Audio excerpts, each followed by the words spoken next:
Beginilah aksi heroik pilot TNI AU dalam mendistribusikan bantuan ke lokasi korban banjir yang kampungnya masih terisolasi di Nagari Sungai Limau, Kabupaten Pesisir Selatan, Sumatera Barat. Dengan teknik tinggi, pilot TNI AU ini, Kapten Penerbang Indra Sakti, mampu mendaratkan helikopter jenis Karakal HT-7206 di ketinggian yang sangat rendah sampai salah satu rodanya menyentuh tanah. Sedangkan sebelahnya lagi tidak menyentuh permukaan tanah dikarenakan permukaan tanah yang sangat miring. Walau penuh resiko, tetapi aksi ini mampu dilakukan oleh pilot selama beberapa menit dengan selamat. Semua bantuan sebanyak 2,3 ton pun berhasil diturunkan dengan baik dan diterima masyarakat yang daerahnya masih terisolir. Gak bisa sekolah lagi.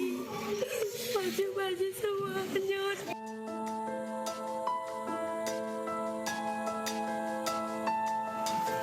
Sakila merupakan salah satu anak yang berada di posko pengungsian di Desa Belang Kejeren, Kabupaten Gayo Lues, Aceh.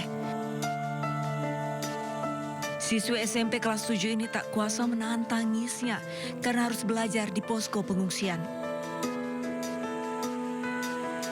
Belajar di ruang sekolah dengan seragam kini hanya hayalan mereka semata. Sakila dan teman-teman pun memiliki harapan untuk pemerintah yang berkuasa. Aku mohon sama Bapak pemerintah segera bangun rumah sekolah kami dan berikan baju-baju. Rumah, sekolah, tempat ia belajar sudah hanyut. Harta benda bahkan pakaian serta perlengkapan sekolah tidak ada lagi. Sekolah adalah masa depan bagi generasi bangsa. Sakila berharap pemerintah memberikan beasiswa kepada anak-anak korban banjir bandang agar tetap melanjutkan pendidikan yang sama dengan anak-anak lainnya. Dari Kabupaten Gayo Lues, Aceh, Medi Arjuna iNews melaporkan. Sudah 3 pekan pengungsi banjir dan longsor di tenda darurat di Aceh Utara, Aceh belum pernah mendapatkan pelayanan kesehatan. Sebanyak ratusan pengungsi, terutama balita dan anak-anak, terserang berbagai macam penyakit mulai dari demam, batuk, hingga diare.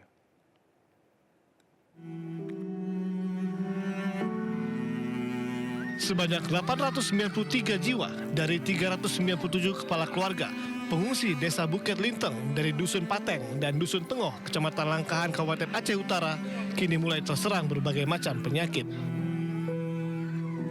Banyak balita dan anak-anak sudah 3 pekan menempati tenda-tenda dan gubuk darurat yang dibuat sendiri karena terbatasnya tenda bantuan dari pemerintah. Sudah 3 pekan pula tidak ada posko kesehatan di lokasi pengungsian dan banyak warga yang belum pernah mendapatkan pelayanan kesehatan. Sejumlah relawan kesehatan dari Simpang Keramat, Aceh Utara tergerak untuk menolong pengungsi yang sakit. Balita dan anak-anak banyak terserang demam, batuk dan diare. Sementara pengungsi dewasa selain demam juga hipertensi. Bahkan satu pengungsi terkena stroke dan hanya bisa terbaring di dalam tenda. Banyak kami temukan penyakit untuk anak-anak dengan batuk pileknya, demam, terus ada yang diare. Sedangkan untuk orang tuanya banyak yang hipertensi, termasuk tadi ada yang stroke, satu lagi juga. Baru kami periksa dengan darah yang tinggi. Seperti kelembu dan juga selimut dan kasur yang sangat dibutuhkan oleh masyarakat di sini. Lebih kurang karena masyarakat ini belum cukup tempat tidur, yang akan tetapi semacam terpal ini ataupun tenda sudah memadai sebagaimana yang disampaikan oleh Bapak Gesi tadi, tapi belum cukup. Para pengungsi berharap pemerintah segera turun tangan untuk mengatasi krisis kesehatan sebelum adanya korban jiwa. Dari Aceh Utara, Aceh, Armia Jamil, iNews melaporkan. Akses jalan utama Kabupaten Gayo Lues menuju ke Aceh Tenggara sudah bisa dilalui oleh para kendaraan. Meski demikian, pengendara harus ekstra hati-hati saat melintasi jalan karena tanah dan bebatuan masih terus berjatuhan.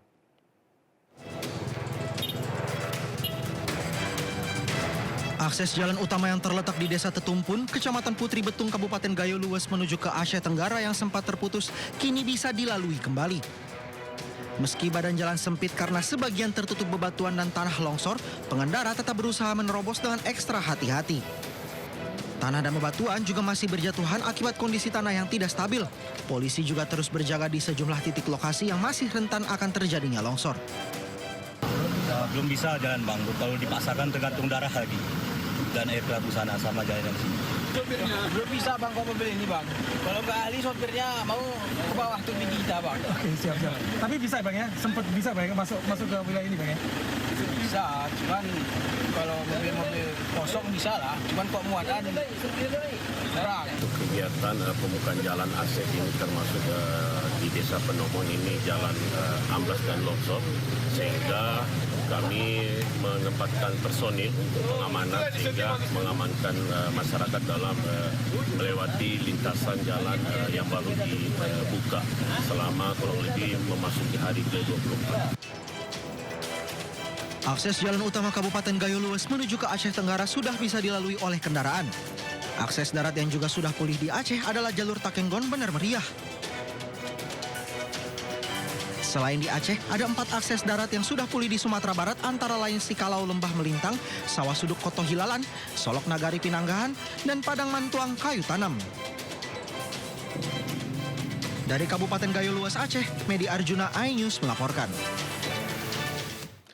Sementara itu pemirsa, ratusan relawan tenaga medis dari sejumlah daerah terbang ke Aceh untuk membantu warga terdampak bencana. Para relawan diberangkatkan oleh Kementerian Kesehatan untuk menangani kesehatan warga hingga pemulihan trauma.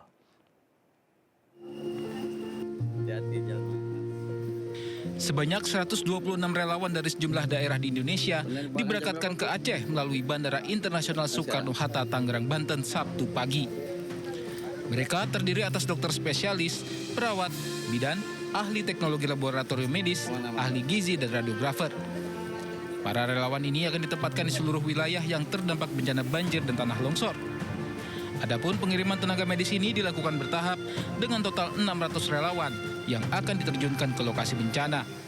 Kemudian yang kedua, hari ini kemarin kita udah berangkatkan itu sekitar 70 orang yang sudah berada di Aceh dan Medan posisinya, jadi lebih efisien.